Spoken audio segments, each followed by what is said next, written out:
I want you to think about how much time you spend on personal beauty care during the day and how complicated is your evening skincare routine and how many minutes or even hours does it involve in the evening? And I want you to think about how much time you actually spend with your spouse or your partner each day. And if you spend more time focusing on your skincare and less time with your spouse or partner, you are definitely going to want to check out this recap episode. I'm Dr. Mina. I'm a board-certified dermatologist, and welcome to my channel, The Skin Real. This is where I give real people real skin education and guidance so that they can make informed decisions about their skin health. Sound good? Let's get into it.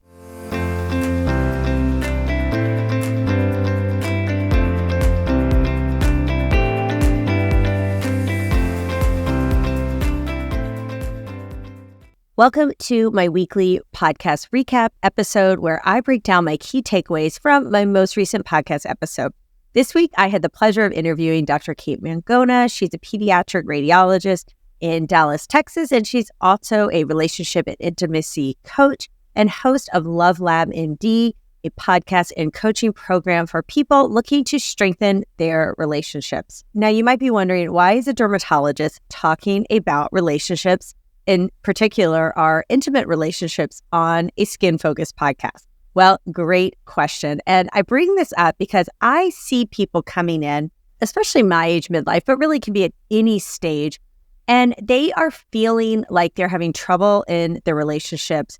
And they don't come in telling me that per se, but they're coming in because they are feeling unattractive and they are feeling like they're aging, or they are no longer attractive in the eyes of their spouse or partner, or maybe they're even going through a breakup or a divorce and they need to get back in the dating world, and they're very focused and self-conscious about their appearance.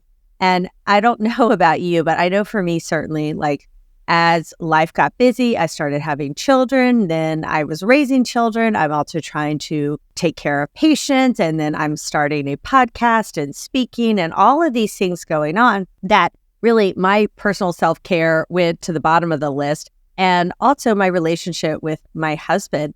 And it wasn't that I didn't love him or care about him. I was just exhausted by the end of the day, and I had so little time, and I felt like I had no energy to give him by the end of the day after all the other things I had to do in my life. And I'm sure if you're listening, you can relate to this. There's so much going on in our world today, and we have so much technology that's supposed to help make things easier, but somehow it just seems to make us do more and more and more, and it's hard to stop. So people will come to me wanting to look their best, wanting to undo the years or anti-age because they feel like their relationships are suffering, or they feel like they need to get back into the dating world. And I see this a lot. And what I wanted Dr. Mangona to really share on this episode is that really we need to take care of our relationships, our intimate relationships, well before it gets to the point of having to go do drastic cosmetic or aesthetic procedures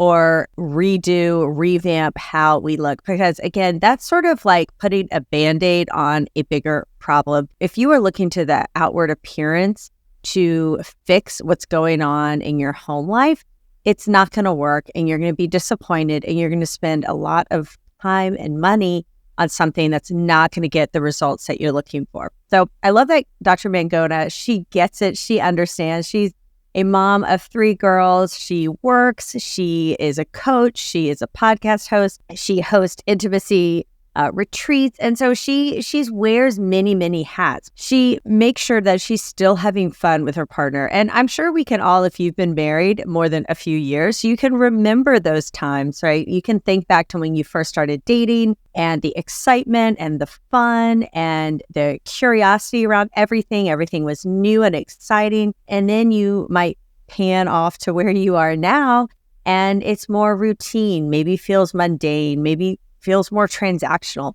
Maybe you feel like that relationship is gone and you just have a roommate now that you are co-parenting with or just living alongside.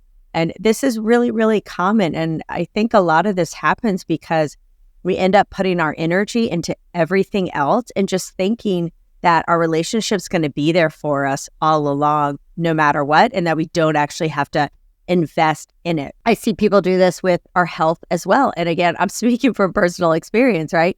We just think we can work, burn the candles at both ends.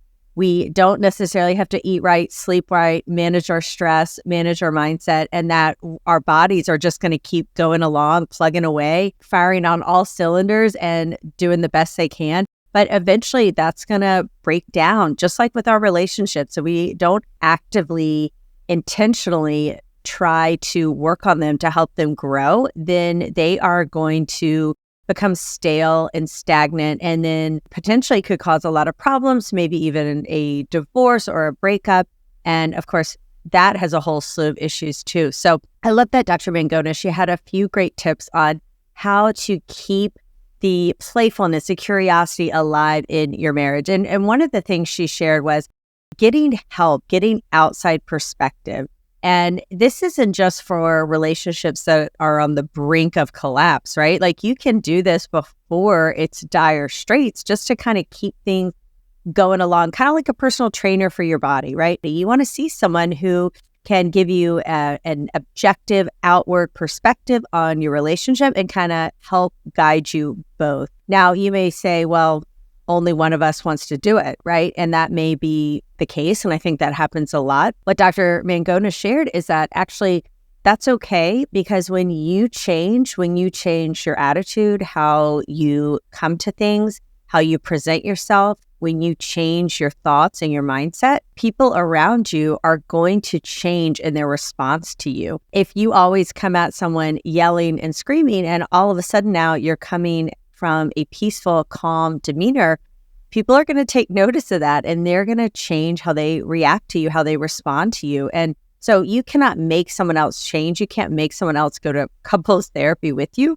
But if you change yourself, people around you will change. And oftentimes, if you're changing yourself for the better, then they are also changing for the better. And they may get curious and say, gosh, you seem so happy, so calm, so peaceful now.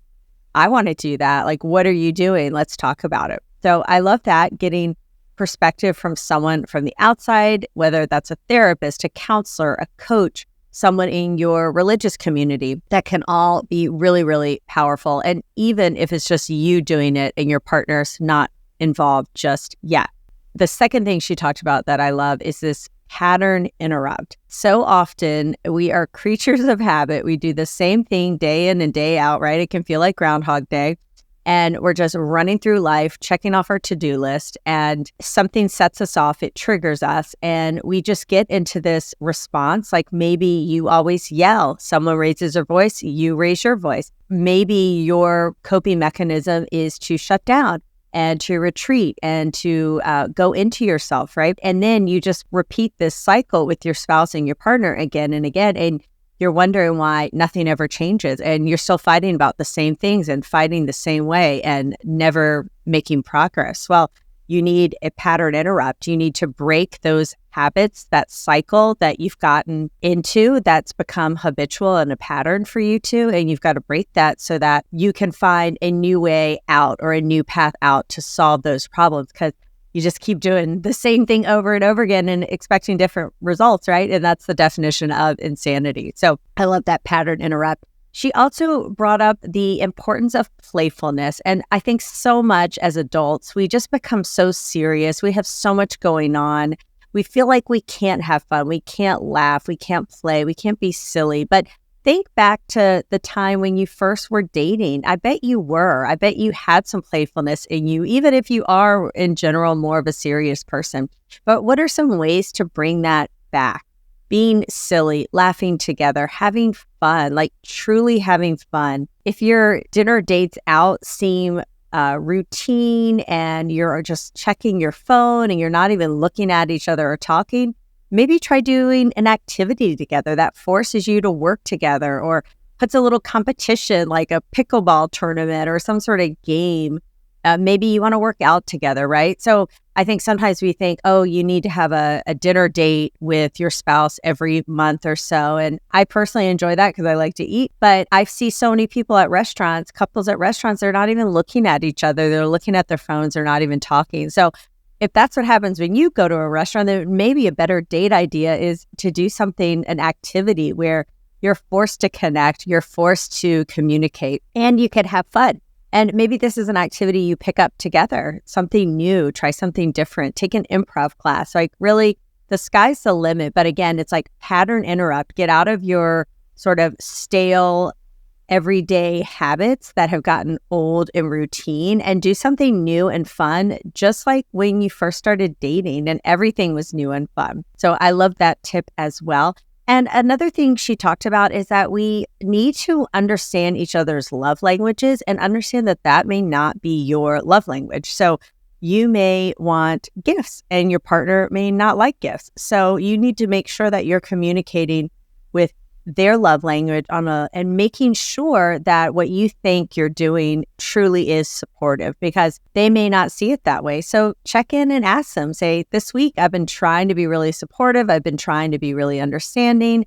How has that made you feel? Did you feel that way? Because they may say, gosh, like I felt like you were being too bossy, right? Like people are complicated. So check in with them and see, are the things you're doing, you may think they're being supportive or helpful, but check in and see if they really are. Again, about that open communication. I find that as someone in midlife, I've been married 14 years, no matter what, the best marriages, right? Like everything can become stale and routine if you don't actively try to better it and focus on it. Same thing with our health. If you're not actively trying to improve your health, to get healthier every day, to set healthy habits, you're going to fall into the trap, the old trap of doing things that are not productive, that are not helping you along. And instead of growing, you're going to be dying. I forget what book I read that was saying that. Like if you're not growing, you're dying, right? And that seems extreme, but it's kind of true.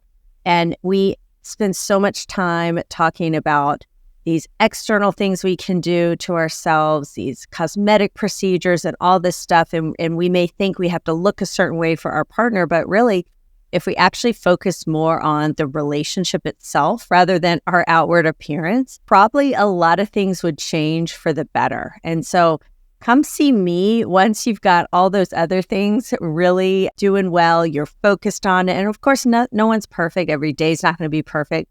There are going to be times your spouse really pisses you off or makes you upset.